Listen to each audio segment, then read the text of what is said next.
Hi, I'm Brian Guralnick with the injury law offices of Brian D. Guralnick. In what instances are you entitled to pain and suffering damages if you've been involved in an accident? Well, if the accident was a motor vehicle accident, Florida law requires that the individual sustain a permanent impairment or other factors that it's very important that you go see an injury lawyer to discuss. But basically what that means is if after you've gone through all of your treatment, if you're still having pain, discomfort, limitations, or restrictions, your injuries are probably permanent.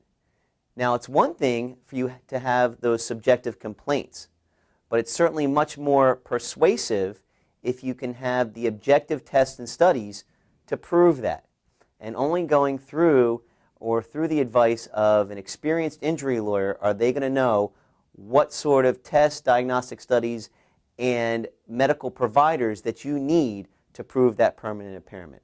Now, as an aside, that threshold only applies to motor vehicle accident cases and does not apply to slip and fall or trip and fall cases. However, the rationale is still the same to the extent that it is more compelling and persuasive if you can prove your injuries objectively than purely your subjective complaints.